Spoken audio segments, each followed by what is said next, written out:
वामेश सिद्धाराधा श्रेष्ठ यशास्ति बक्षसी वृंदावन विहारतम श्री कृष्णम हृदय चिंतये अनंत कोटि ब्रह्मांड आधार पूर्ण पुरुषोत्तम भगवान श्री स्वामीनारायण એમની દિવ્ય કૃપાથી આફ્રિકાની અંદર કેરીચો નગરમાં આજે પરમ ભગવદીય શ્રી પરેશભાઈના નિવાસ સ્થાને આ સત્સંગની એક બહુ દિવ્ય અને સુંદર સભાનું આયોજન કરવામાં આવ્યું છે. ત્યારે એમાં ખાસ ઉપસ્થિત આપણા વડતાલ મંદિરના મુખ્ય કોઠારી સ્વામી શ્રી દેવપ્રકાશદાસજી સ્વામી, સાથોસાથ ઉપસ્થિત ધ્વજારા શ્રી મદન મોહનજી મહારાજનું પ્રતિનિધિત્વ લઈને આવેલા શ્રી હરિકેશવ સ્વામીજી, જેઓ સભાનું સંચાલન કરે છે એવા ખૂબ સક્ષમ છે.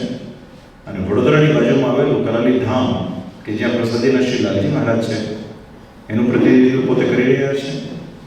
અને ખાસ કરીને વડતાલ સંસ્થાની જે બધી જમીનો હોય, ઘણી બધી જે વર્ષોથી ઇરેગ્યુલર હોય, એ બધી જમીનોને રેગ્યુલર કરી ફરી એક વખત લક્ષ્મીનારાયણ દેવના અર્થે જમા કરવાનું ભગીરથ કામ જેવું કરે છે એવા અમારા શ્રી પ્રભુચરણ સ્વામી આવ્યા છે. સાથોસાથ વલ્લભ ભગત છે, આદરણીય સર્વે સંતો, પરેશભાઈના બંને સુપુત્રો દીપકભાઈ, જયભાઈ, ખાસ ઘણા બધા ભક્તો છે. અમારી સાથે પ્રવાસમાં શ્રી ચંદ્રેશભાઈ બાબરિયા કે જેઓ આપણા નૈરોબી વડતાલ ધામ મંદિરના સેક્રેટરી શ્રી છે.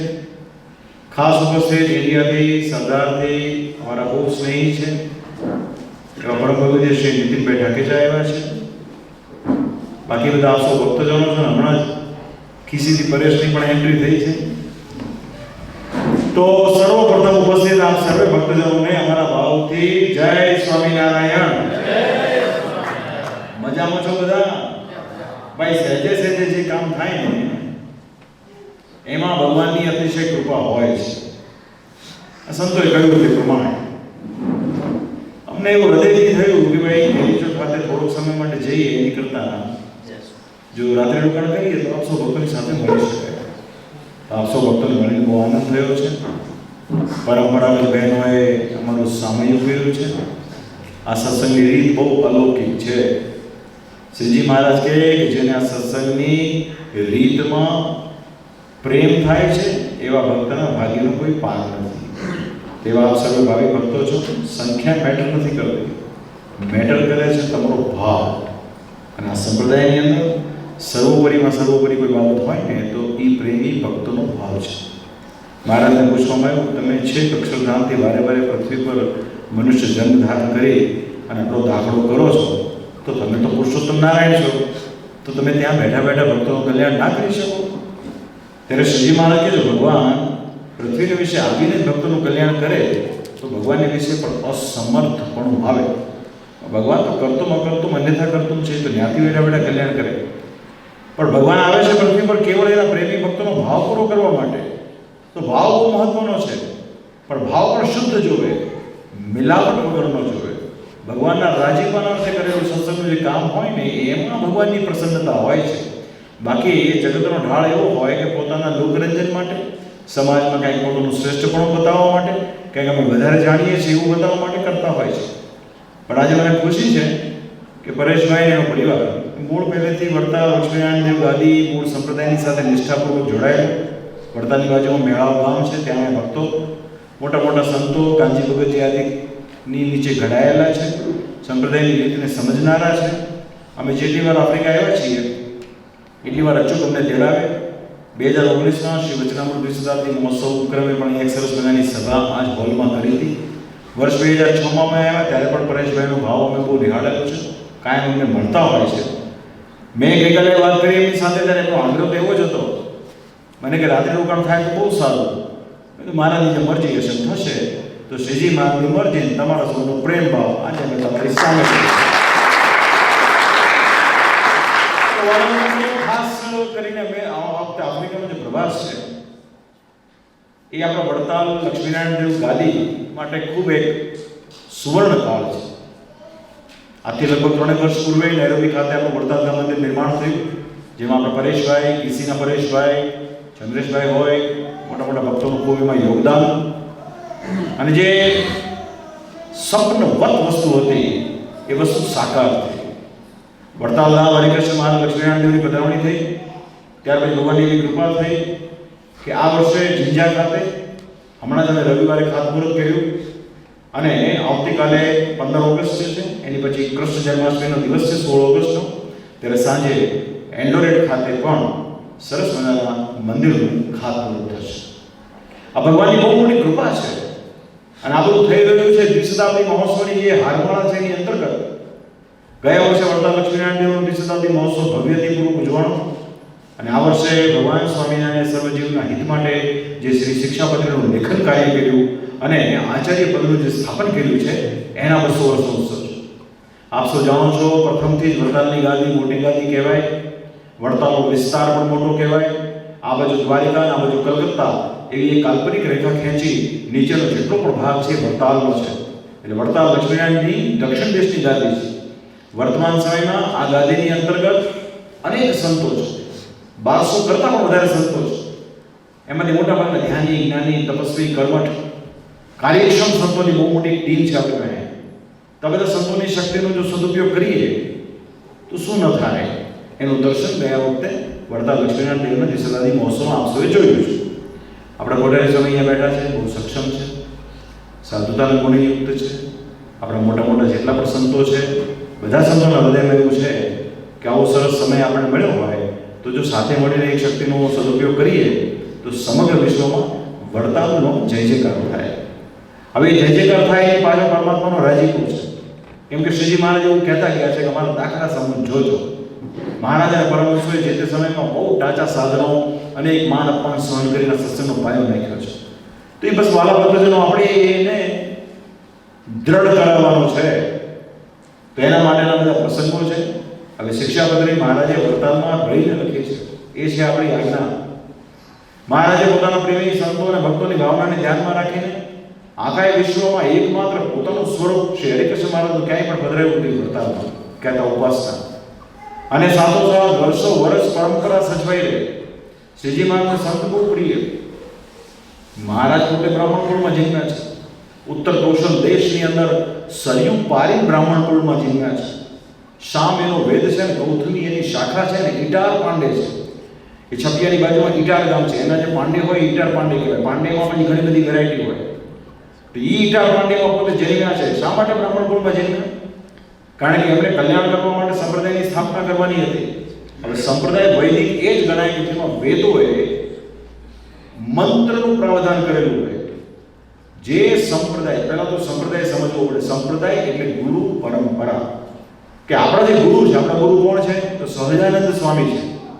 તો ગુરુએ જે રીત પ્રવર્તાવી હોય એ પ્રમાણે જે ભક્તો વર્તે એને સંપ્રદાય કહેવાય. અને એ જ વૈદિક કહેવાય કે જેમાં મંત્રનો પ્રવર્તક, મંત્ર આપનારો બ્રાહ્મણ હોવો જોઈએ. આપણે ત્યાં 4 વર્ણ છે: બ્રાહ્મણ, ક્ષત્રિય, વૈશ્ય અને શૂદ્ર.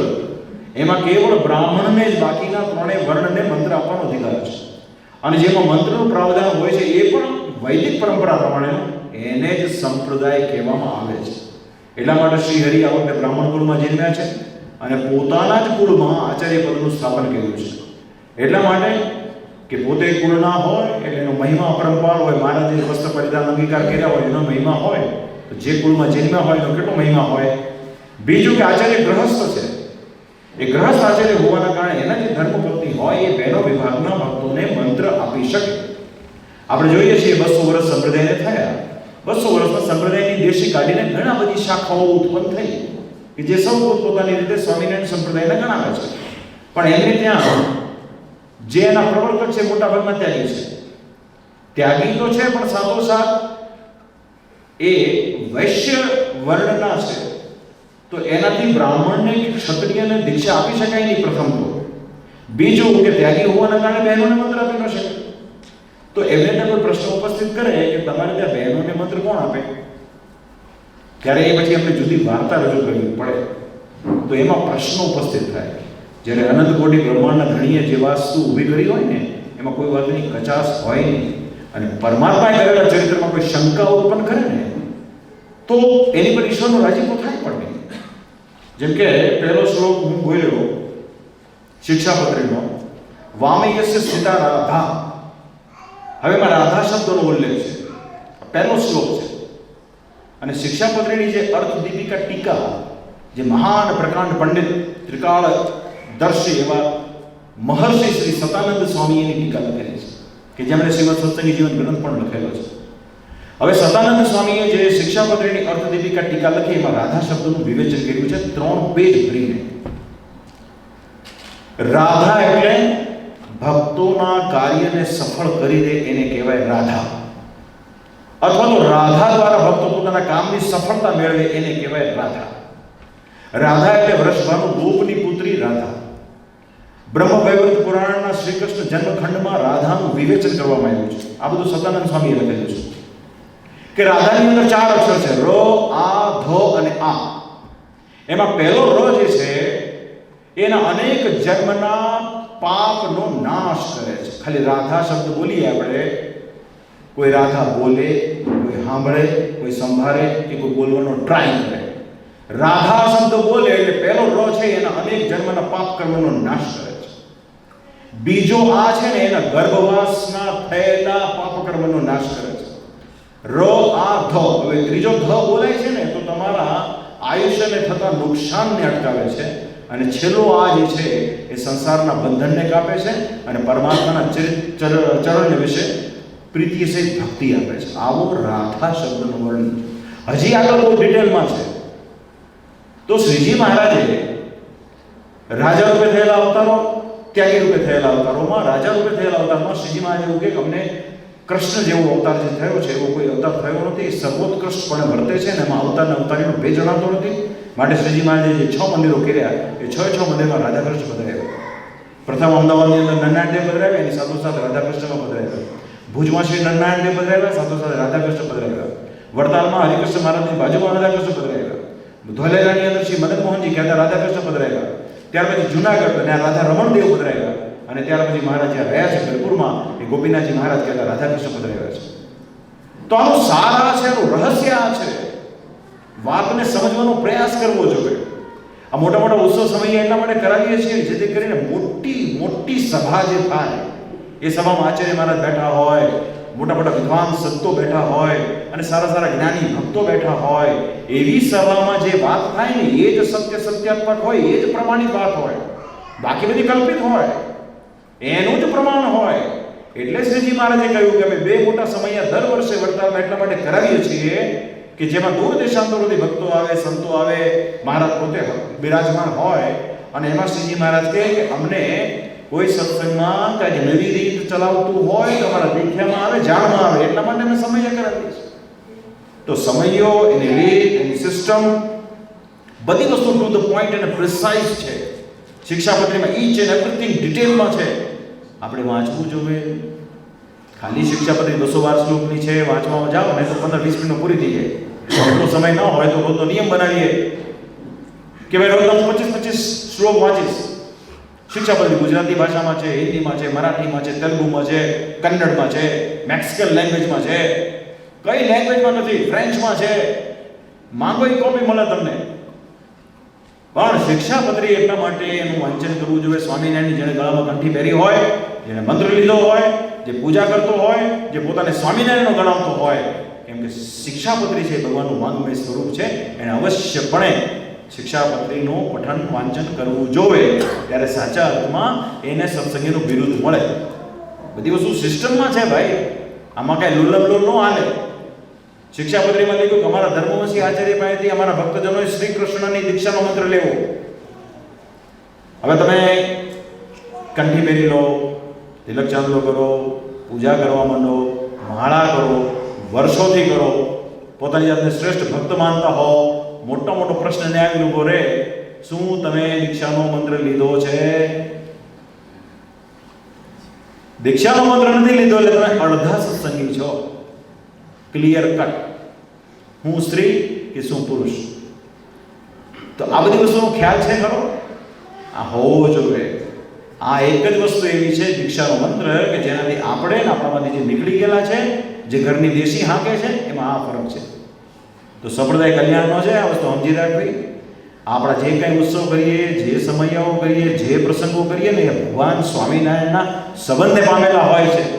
એ વડતાલ ભગવાન સ્વામિનારાયણનું, એ શિક્ષાપત્રી સ્વામિનારાયણની, આચાર્યપદ સ્થાપન કર્યું સ્વામિનારાયણ, હરિકૃષ્ણ મહારાજ પધરાવ્યા સ્વામિનારાયણ, લક્ષ્મીનારાયણ દેવ પધરાવ્યા સ્વામિનારાયણ. તો આ બધી વસ્તુનું ખાસ ધ્યાન રાખવું. અને શ્રીજી મહારાજે જે દેવ પધરાવ્યા છે એ આપણા ભલા માટે પધરાવ્યા છે, આ લોકના સુખ માટે પધરાવ્યા છે. બાકી મહારાજ એવું કહેતા કે હું તો કોઈને ગામ ગરાસ કે દીકરો કે ધન ધાન દેવા માટે આવ્યો નથી, હું તો ભારના નામે રૂમાલ પણ રાખતો નથી, પણ આ તો મારા ગુરુદેવ પાસેથી માંગેલા વરદાનના ભાગરૂપે તમારો આશ્રિત અન્ન ધન વસ્ત્રથી દુઃખી ન થાય એટલા માટે હું દેવ પધરાવું છું. અને એની સાથોસાથ તમે જે કાંઈ પણ ઉપજ કમાણી કરો, ખેતી કરો કે કમાઓ કે બિઝનેસ કરો, એનો તમારે કાયદેસર 10મો અને કોઈ નબળો હોય તો, કોઈ દુર્બળ હોય તો એને 20મો ભાગ દેવના માટે કાઢવો. આ કમ્પલસરી છે, મેન્ડેટરી છે, આમાં કિંતુ પરંતુ નથી. આમાં એવું નથી કે આ વર્ષ નબળું છે તો આમ છે તેમ છે. જો તમે સ્વામિનારાયણને એ રીતે માનતા હો તો આ બધી વસ્તુઓનું વિવેચન એ ઉત્સવમાં થશે, મોટી સંખ્યામાં થશે. આપણી પાસે બહુ બધા સંતો છે, જુનાગઢ પ્રદેશ, ગઢપુર, ધોલેરા, વડતાલ, તદુપરાંત આમાં તો 2 દેશ ગાદીના સંતો આવશે. બધી પ્રમાણિક વાતો જાણવા મળે. તો એ ખાસ ઉત્સવના આમંત્રણ લેવા માટે આવ્યા હતા. સહેજે આજે પરેશભાઈને આવ્યા, બહુ આનંદ થયો, ખુશી થઈ. તો વાલા ભક્તજનો, સત્સંગની આ બધી રીતને જાણવી બહુ જરૂરી છે. તો અંતમાં ભગવાનના ચરણોમાં મારી પ્રાર્થના છે. તો બધા નિષ્ઠાવાન ભક્તો છો, અમારી બધા કચ્છના ભક્તો છે, બધા બહુ નિષ્ઠાવાળા હોય છે. કચ્છના ભક્તોની ખૂબી હોય છે કે એમણે પહેલેથી એમના જે મોટા સંતો થઈ ગયા, મહંત સ્વામી આદિ, એમણે એક જ શિક્ષણ પાડ્યું, આપણા ઈષ્ટદેવ સ્વામિનારાયણ અને આપણા દેવ નરનારાયણ દેવ. ત્રીજું આવે જ નહીં. ચોથું આપણા મહંત સ્વામી કે આપણા વડીલ સંત એ આપણા આ. એટલે હરિભક્તને કન્ફ્યુઝન થાય જ નહીં. બાકી તો કન્ફ્યુઝનનો પાર નથી. કોણ સ્વામિનારાયણ, કોને માનવા? ચારે બાજુ બધા સ્વામિનારાયણ ક્લેમ કરે. અમે સ્વામિનારાયણની દુકાન હલાવીએ છીએ. એ તો સ્વામિનારાયણ કોને માને છે એ જોવાનું રહ્યું. તો બસ વાલા ભક્તજનો, આ પ્રમાણે સત્સંગમાં રહેજો. એ ખાસ ભલામણ છે. મારા દેવ સ્વામી, અમે બધા આ વખતે પ્રવાસમાં મેં કહ્યું તે પ્રમાણે ખાસ કરીને 2 મંદિરના ખાતમુહૂર્ત માટે આવ્યા હતા. સાથોસાથ રવિમાં પણ સભા છે. રવિવારે, શનિવારે અહીંયા ખાતમુહૂર્ત છે જન્માષ્ટમીના દિવસે. રવિવારે સવારે ઈસ્ટ આફ્રિકા મંદિરમાં સભા છે, પછી બપોરે આપણા મંદિરમાં વડતાલ ધામ નૈરોબીમાં સભા છે, અને સાંજે કચ્છના મંદિરમાં પણ સભા છે. કચ્છના મંદિરના ભક્તો જ્યાં જ્યાં હોય છે પ્રેમથી અમને બોલાવે છે. અમે તો દેવના આચાર્ય છીએ, એટલે જ્યાં જ્યાં દેવનું પ્રધાનપણું હોય ત્યાં અમે જઈએ છીએ. જ્યાં ગુરુનું પ્રધાનપણું હોય, કોઈ વ્યક્તિનું પ્રધાનપણું હોય, ત્યાં અમારે જવાનું થતું નથી. કારણ કે અમારી રિસ્પોન્સિબિલિટી, અમારી લાયબિલિટી, અમારી પ્રતિબદ્ધતા, અમારું કર્તવ્ય એ જ્યાં લક્ષ્મીનારાયણ દેવ, નરનારાયણ દેવનું મહાત્મા હોય ત્યાં અમે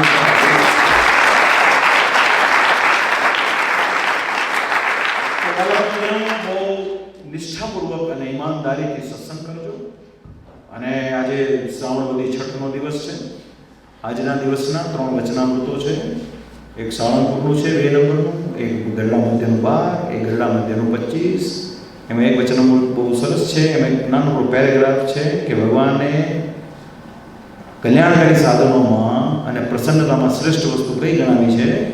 તો સ્વયં પ્રકાશાનંદ સ્વામી પૂછ્યું, મારે જે કીધું કે કોઈ ગ્રહસ્થ વિશે કીધું, ગ્રહસ્થ ત્યાગી 2 માટે કીધું છે કે કોઈ ગ્રહસ્થના ઘરમાં 1 મણ અનાજ હોય અને છતાંય સાધુ માટે અતિશય પ્રીતિ હોય, સંતની આગળ અતિશય દીન થઈને વર્તતો હોય, કંગાળની જેમ વર્તતો હોય, અને પછી સુખી થાય, એ 1 ગામનો ધણી થાય કે 5 ગામનો થાય કે 50 ગામનો થાય કે 100 ગામનો થાય કે ઇન્દ્રલોક પ્રાપ્ત કરે કે બ્રહ્મલોક પ્રાપ્ત કરે કે આખા વિશ્વનો ચક્રવર્તી સમ્રાટ બને, તો પણ એની સાધુ માટે એની પ્રીતિ, એની સમજણ, એની દીનતા, એની જે કહેવાય એ એવી ને એવી રહેવી જોઈએ.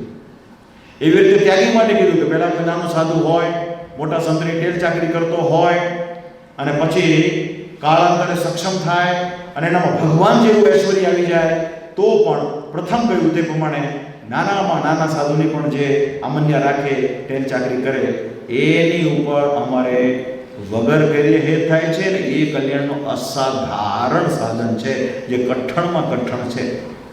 દીપક કાલુ મિલિયોનેર નહીં બિલિયોનેર થઈ જાય, બિલિયોનેર નહીં પણ એનાથી મોટો થઈ જાય, અડધું આફ્રિકા ખરીદી લે, અને તો પણ તમારે ત્યાં પસંદ આવે અને એના માટે એવો ને એવો ભાવ રહે, તો સમજવાનું કે ભગવાનની બહુ મોટી કૃપા. બાકી કાળાંતરે સમજણ બધાની બદલાઈ જાય છે. તો આ બધી વસ્તુઓ લક્ષ્યમાં રાખવી ભાઈ. શ્રીજી મહારાજે 200 વર્ષ પહેલાં ભલે કીધું હોય, પણ એ આજના સમયમાં સાંપ્રત હોય છે. તો વાલા ભક્તજનો, આપ સૌ શ્રીજી મહારાજના પ્રેમી ભક્તો છો, એની પ્રમાણે નિષ્ઠાથી સત્સંગ કરજો. એની છેલ્લી ભલામણ શ્રી હરિ આપ સૌનું ખૂબ મંગળ કરે એવી પ્રાર્થના સાથે જય સ્વામિનારાયણ.